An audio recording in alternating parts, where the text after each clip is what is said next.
એક વિવાદ જે ભારતીય જનતા પાર્ટીને પિનની જેમ ચૂભી રહ્યો છે। લાખ કોશિશ કરી છતાં પણ વિવાદનો અંત નથી આવી રહ્યો। CR પાટીલથી લઈને હર્ષ સંઘવી સુધી બધાએ ડેમેજ કંટ્રોલ કરવાના પ્રયાસ કર્યા, પણ છેલ્લે પ્રયાસ તો નિષ્ફળ જ રહ્યા।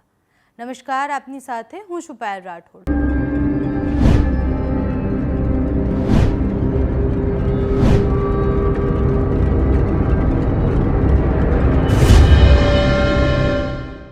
ક્ષત્રિય સમાજ હવે આકરા પાણીએ છે। કોઈ પણ શરતે પાછીપાની કરવા તૈયાર નથી। ક્ષત્રિય આંદોલન પાર્ટ 2 ચાલી રહ્યો છે, તો બીજી બાજુ જ્યાં જ્યાં ભાજપના ઉમેદવાર પહોંચે કે ત્યાં કાર્યક્રમ હોય તો ક્ષત્રિયો ત્યાં પહેલા પહોંચી જાય છે અને વિરોધ દર્શાવે છે। ક્ષત્રિય સમાજના આગેવાનો જાહેરમાં કહે છે કે આ વિવાદ ભાજપને ભારે પડવાનો છે। માત્ર 26 બેઠક પર નહીં પરંતુ દેશભરમાં આની અસર દેખાશે। ગુજરાતની જ નહીં પરંતુ બીજા રાજ્યની સીટ પર પણ ભાજપને નુકસાન થવાનું છે। ગુજરાતની કઈ સીટ પર એ લોકોને લાગે છે કે નુકસાન થવાનું છે, તો એમાં છે સાબરકાંઠા, બનાસકાંઠા, સુરેન્દ્રનગર, જામનગર, કચ્છ। અને કેમ તો ક્ષત્રિયોનું સંખ્યાબળ ત્યાં વધારે છે। આજની વાત કરીએ તો વહેલી સવારે સમાચાર આવ્યા કે કચ્છમાં ક્ષત્રિય સમાજે ભારતીય જનતા પાર્ટીના ઉમેદવાર વિનોદ ચાવડાનો આક્રમક રીતના વિરોધ કર્યો। આ વિરોધ દરમિયાન પોલીસ સાથે ઘર્ષણના પણ દ્રશ્યો સામે આવ્યા। તો કચ્છથી જે દ્રશ્યો આવ્યા છે એના પર નજર કરીએ।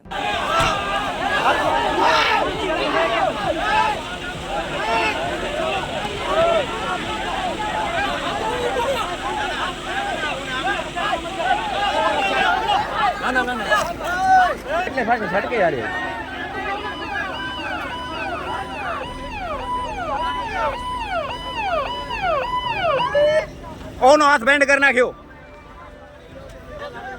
હાલો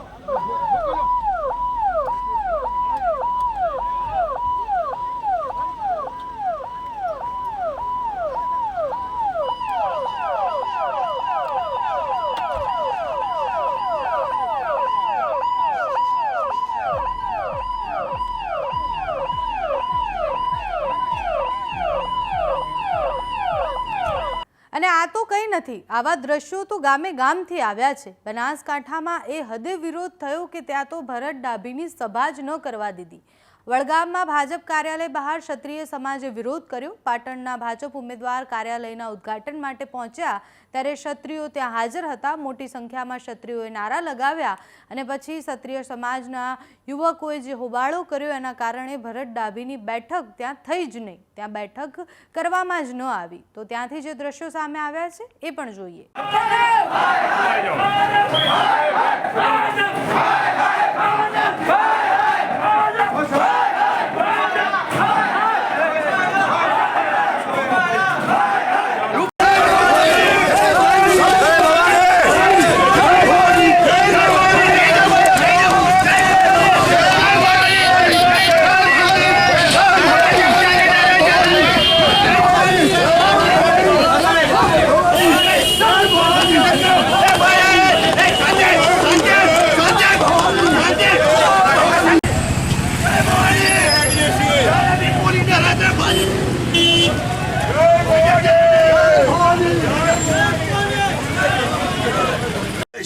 जय माता जी, जय भवानी, जय भवानी, हमारा इतिहास जय भवानी, जानदेवा हमारी गर्दन आली थी અને આપા જીઆરજી जय भवानी, जय भवानी, जय भवानी,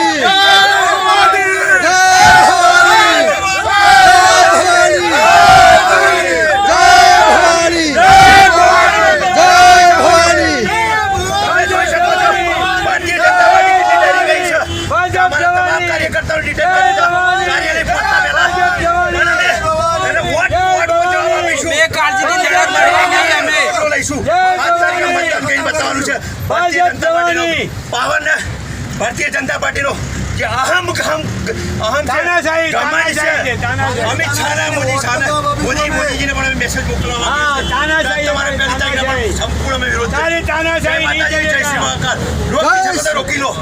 હવે વાત કરીએ ક્ષત્રિય આંદોલન પાર્ટ 2, જેમાં ક્ષત્રિય અસ્મિતા ધર્મરથ અને જે ઉપવાસની વાત હતી, જે ગામે ગામ સુધી મેસેજ પહોંચાડવાનો હતો એ ક્યાં પહોંચ્યો છે? તો ક્ષત્રિય સમાજનો ધર્મરથ સતત 3 દિવસ એક જ જિલ્લામાં એટલે સુરેન્દ્રનગરના ગામે ગામ પહોંચી રહ્યો છે. ભાજપ વિરુદ્ધ મતદાન કરવાના પ્રચાર સાથે આ રથ ફરી રહ્યો છે. સુરેન્દ્રનગર શક્તિ માતાના મંદિરે જ્યારે આ રથ પહોંચ્યો ત્યારે પારડીના ઐતિહાસિક ધામથી નીકળેલો રથ જ્યારે મંદિરે પહોંચ્યો ત્યારે લખતર, ધાંગધ્રા, હળવદ, ચોટીલા, મૂળી, સાયલા, વઢવાણ જેવા વિસ્તારોમાં ફર્યો અને ત્યાંના લોકોને આ પહોંચાડ્યો સંદેશ કે કોઈએ મતદાન ભાજપ તરફી નથી કરવાનું.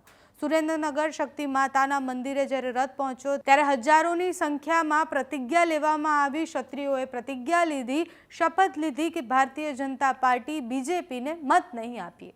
તો ત્યાંથી જે દ્રશ્યો આવ્યા છે એ પણ જોઈએ.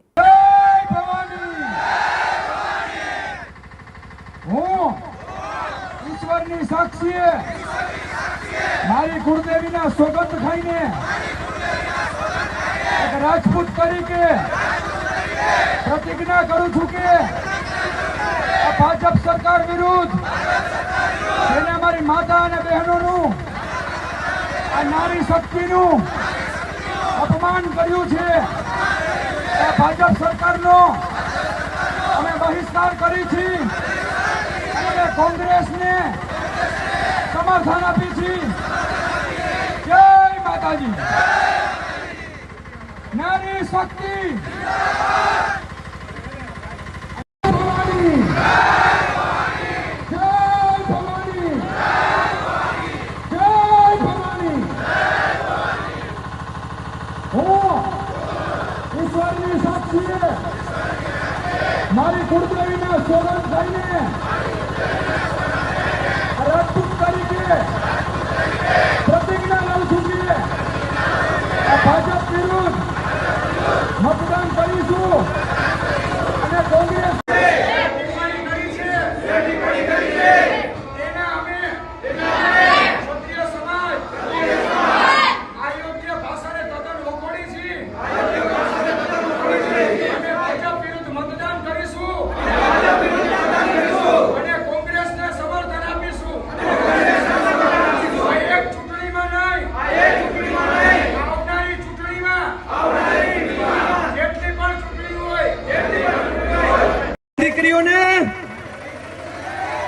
અભદ્ર વાણી વિલાસ કરીને અમને અમારા સમાજને 18 વર્ષના સમાજની બેન દીકરીને અપમાન કર્યું છે. એથી હું માતાજીના સોગંદ ખાઈને મારા કુળદેવીના સોગંદ ખાઈને એક શપથ લઉં છું. હવે વાત જ્યારે સુરેન્દ્રનગરની આવે છે, કાર્યક્રમની આવે છે, તો વાત વિરોધની પણ કરી લઈએ.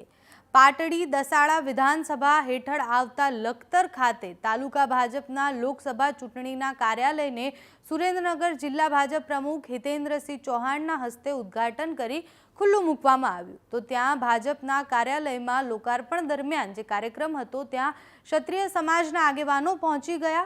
યુવાનો ત્યાં પહોંચી અને અંદર ઘૂસી ગયા અને પછી વિરોધ કર્યો.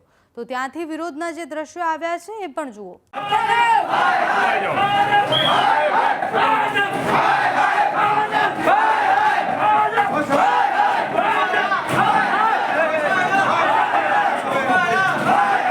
હવે વિરોધની વાત આવી છે તો કાયદા અને વ્યવસ્થાની પણ વાત કરી લઈએ.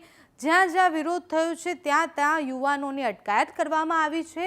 એટલું જ નહીં, એક પત્ર પણ ફરતો થયો છે જેમાં નાયબ પોલીસ મહાનિરીક્ષણ કચેરી કચ્છનો છે, જેમાં અસ્મિતા રથ જ્યાં જ્યાં ફર્યો હોય કોણ એમાં હતું, આગેવાનો કોણ હતા, કોણે સપોર્ટ કર્યો છે, તેનો પ્રતિસાદ કેવો મળ્યો છે એની માહિતી માંગવામાં આવી છે. એટલે હવે જ્યાં જ્યાં રથ પડશે કે જ્યાં જ્યાં વિરોધ થશે એની માહિતી પોલીસ પાસે હશે અને પોલીસ એના ઉપર નજર રાખતી રહેશે. અને છેલ્લે વાત કરીએ ભાજપના નેતાઓના રાજીનામાની. જે ક્ષત્રિયો છે, ક્ષત્રિય આગેવાનોએ ભાજપમાંથી રાજીનામું આપ્યું છે. ગોપાલપુરા નર્મદાની આ વાત છે. ગોપાલપુરા ગામ ખાતે રાજપૂત સમાજ દ્વારા મિટિંગ યોજવામાં આવી, જેમાં ભાજપના વિવિધ હોદ્દેદારોએ તેમના પદ પરથી ક્ષત્રિય સમાજના હિતમાં અને રૂપાલાની ટિકિટ રદ કરવાની વાત પર વિરોધ નોંધાવીને રાજીનામું આપ્યું છે. એટલે ભાજપ હવે ક્ષત્રિયોથી ચારે બાજુથી ઘેરાઈ ગઈ છે. રાજપાલસિંહ બલિભદ્રસિંહ ગોહિલ ગોપાલપુરા. મારો ભાજપમાં આઈટી સેલ કો કન્વીનરનો હોદ્દો છે. છેલ્લા કેટલા દિવસોથી વર્ચ્યુઅલ બેઠક માટે બી ફોન આવતા હતા, કાર્યક્રમો માટે બી ફોન આવતા હતા, પણ મેં કોઈ બી કાર્યક્રમ કે કોઈ બી વર્ચ્યુઅલ બેઠક એક્સેપ્ટ કરી જ નથી અને કરવાનું બી નથી. ને આજે જ હમણાંથી જ મેં મારા પદ પરથી રાજીનામું સમાજના હિતમાં અને કાયમ માટે આપણા સમાજમાં મારું રહેશે. મારું નામ અજીતસિંહ ગોપાલસિંહ ગોહિલ. મેં નર્મદા જિલ્લા કિસાન મોરચાના મંત્રી છું અને સમાજના હિતમાં હું મારું રાજીનામું આપું છું. આજે હું રાજેન્દ્રસિંહ ભારતસિંહ ગોહિલ નર્મદા જિલ્લા સ્પોર્ટ્સ સેલના કન્વીનર છું. ઘણા સમયથી રસ્તુ સમાજને અન્યાય થઈ રહ્યો છે તે બાબતમાં હું આજે નર્મદા જિલ્લા ભાજપને મારું રાજીનામું આપું છું. આ આંદોલન ભાજપને નુકસાન કરે છે કે પછી આગળ જતા ઘીના ઠામમાં ઘી ઢોળાઈ જાય છે એ જોવાનું રહ્યું. અત્યારે આ વિડીયોમાં બસ આટલું જ. જો તમે અમને યુટ્યુબ પર જોઈ રહ્યા હોય તો સબસ્ક્રાઇબ કરો, ફેસબુક પર જોઈ રહ્યા હોય તો ફોલો કરો, અમારા વિડીયોને લાઇક અને શેર કરો.